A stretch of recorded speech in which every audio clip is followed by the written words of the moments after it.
Hello बच्चों। जैसे कि हमने प्रीवियस लेक्चर्स में chapter number 3 motion in straight line की सारी थियरीज देख ली थी। आज हम देखने वाले चैप्टर नंबर 3 के सारे इलिस्ट्रेशंस एक के बाद एक वन बाय वन देखते जाएंगे। अच्छे से ध्यान रखना, ऐसा कहा जाता है कि अगर आपको फिजिक्स पे पकड़ बनानी हो तो मैथमेटिक्स आपका स्ट्रॉन्ग होना ज़रूरी है। और जैसे कि बेसिक मैथमेटिक्स तो हमने प्रीवियस लेक्चर में ही देखा था, इंटीग्रेशन, डिफरेंशिएशंस, राइट। तो आई थिंक अगर आपका मैथमेटिक्स काफ़ी स्ट्रॉन्ग होता है तो फिजिक्स आपको काफ़ी इजी लगता है। उसका एक ही रीज़न है कि फिजिक्स के अंदर 70% पोर्शंस मैथमेटिक्स है, यानी कि कैलकुलेशंस बेस्ड पोर्शंस है, जिसमें इलिस्ट्रेशंस आते हैं, एक्सरसाइज आती है। काफ़ी बच्चों का कहना यह था कि सर थियरी के द्वारा हमारे जो कॉन्सेप्ट है वो तो अच्छे से प्रिपेयर होते हैं, बट साथ ही साथ अगर इलिस्ट्रेशंस के और एक्सरसाइज के भी अगर वीडियोस मिलते तो काफ़ी अच्छा हो जाता उनको पढ़ने के लिए। तो हम one by one chapter number 3 के सारे इलिस्ट्रेशन और एक्सरसाइज के वीडियोस बनाते रहेंगे, आप तक पहुंचाते रहेंगे। ठीक है, तो चलिए आज हम स्टार्ट करते हैं इलिस्ट्रेशन नंबर 3.1। सबसे पहले हम क्वेश्चंस देख लेते हैं। 3.1 क्वेश्चंस कहता था, a car is moving alone a straight line, right. मतलब कि एक कार थी, सपोज मैं अगर, वैसे ड्राइंग में तो सबसे अच्छा हूँ मैं, पुराने ज़माने की है। चलिए मान लीजिए कि एक कार थी, ये जो कार थी वो मूव हो रही थी। कहाँ मूव हो रही थी भाई? O to P, right. ये car O to P first move हो रही थी।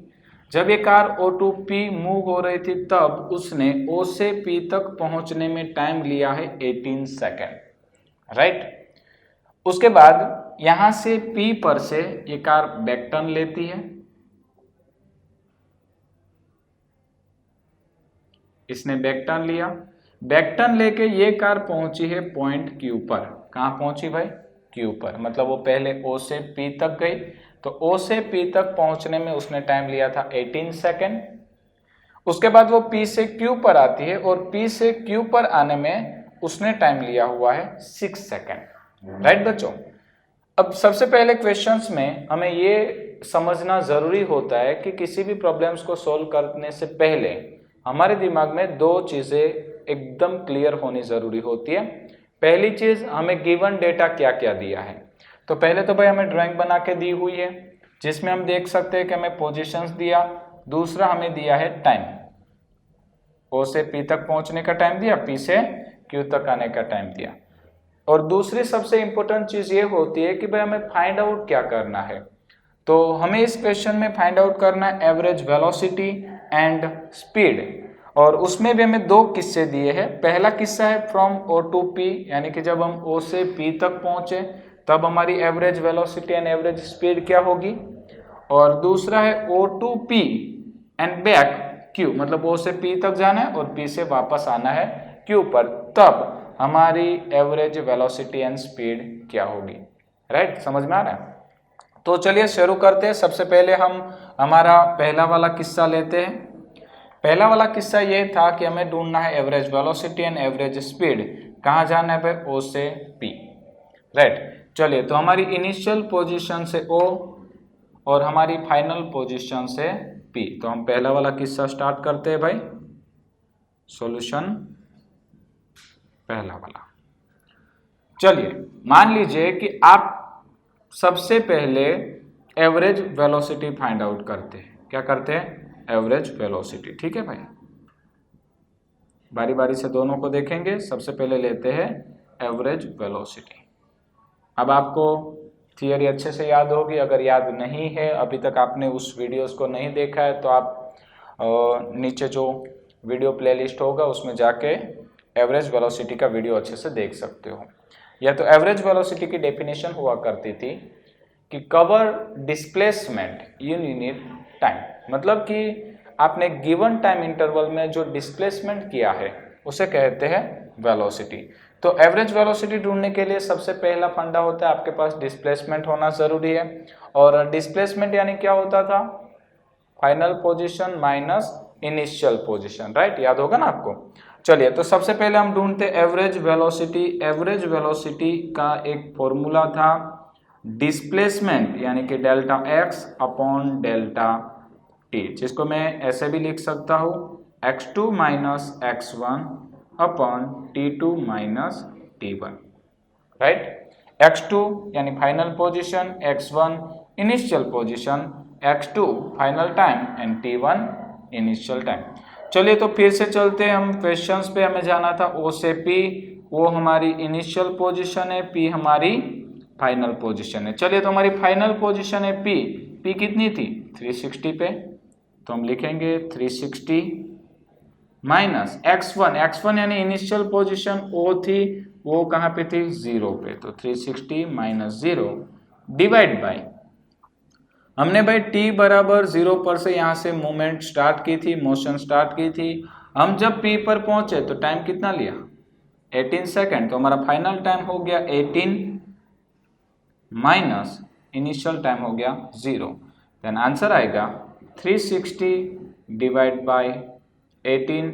चलिए इसको हम कंप्लीट करेंगे तो हम लिख सकते 18 मल्टीप्लाई बाई 2 36, देन आंसर आएगा 20, आंसर आएगा 20 मीटर पर सेकंड। अब देखो भाई ये यूनिट काफ़ी ज़्यादा इंपॉर्टेंट होता है, तो सबसे पहले तो आपको पता होना चाहिए कि डिस्टेंस जो है वो दिया गया है मीटर में और टाइम हमें सेकंड में, तो आंसर आ गया 20 मीटर पर सेकंड। ठीक है, चलिए एवरेज वेलोसिटी का काम हो गया। अब हम चलते हैं उससे आगे की ओर। अब हम बात करेंगे एवरेज स्पीड के बारे में। चलिए एवरेज स्पीड का फॉर्मूला क्या होता है बताओ। हम कहेंगे एवरेज स्पीड, जिसका सिंबल पे हम v ही देते हैं, is equal to distance upon time. याद होगा ना आपको, डिस्टेंस अपॉन टाइम, राइट। चलिए अब डिस्टेंस क्या है, तो क्या डिस्टेंस यानी कि पाथ लेंथ। तो भाई चलो हमने यहाँ से 0 से चलना शुरू किया है, हम यहाँ से चलते चलते चलते पहुँच गए हैं P तक, तो हमने कितना डिस्टेंस कवर किया, तो हम कहेंगे 360 मीटर। तो मैं यहाँ पे लिखूंगा 360 डिवाइड बाय टाइम इंटरवल, तो हमने यहाँ से यहाँ पहुँचने में टाइम लिया था 18 सेकेंड, तो ये आया 18, देन आंसर आएगा यहाँ पे भी 20 मीटर पर सेकेंड। अब आप एक चीज नोट कर सकते हो कि जब हम स्ट्रेट वे पे मोशन करते हैं, जहाँ पे हम डायरेक्शंस को चेंज करते नहीं है, हम सिर्फ स्ट्रेट वे पे मोशन करते हैं, तो हमारी एवरेज वेलोसिटी और एवरेज स्पीड का जो मैग्नीट्यूड है वो हमेशा ही क्या रहता है, सेम रहता है, बदलता नहीं है। चलिए उसके बाद हम करते हैं हमारा नेक्स्ट क्वेश्चन। हमारा नेक्स्ट क्वेश्चन था बी कहता था कि हमें जाना है O से P एंड वापस आना है Q पर। मतलब इन शॉर्ट में कह सकता हूं कि our initial position is O and final position is Q। ठीक है, और इस केस में भी हमें ढूंढनी है average velocity and average speed, तो हम 1 बाय 1 दोनों ढूंढ लेंगे। सबसे पहले ढूंढते हैं एवरेज वेलोसिटी। ठीक है भाई, चलिए average velocity. Average velocity is equal to, अभी हमने देखा था डिस्प्लेसमेंट यानी कि final position minus initial positions upon time interval, final time minus initial time.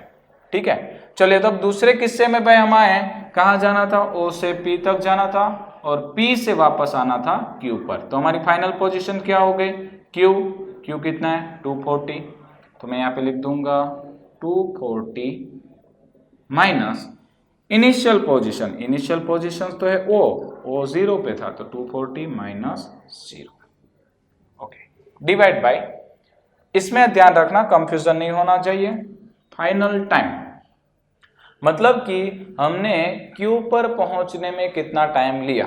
तो ध्यान रखो बेटा, हमने O से P तक पहुंचने में कितना टाइम लिया 18 सेकेंड, P से Q पर पहुंचने में वापस कितना टाइम लिया 6 सेकेंड, तो टोटल टाइम कितना हो गया 24 सेकेंड। तो ये आ गया 24 सेकेंड माइनस इनिशियल टाइम, तो भाई हमने शुरू की थी हमारी मोशन 0 सेकेंड पे, ये हो गया 0, तो आंसर आएगा 240 अपॉन 24 यानी कि 10 मीटर पर सेकेंड।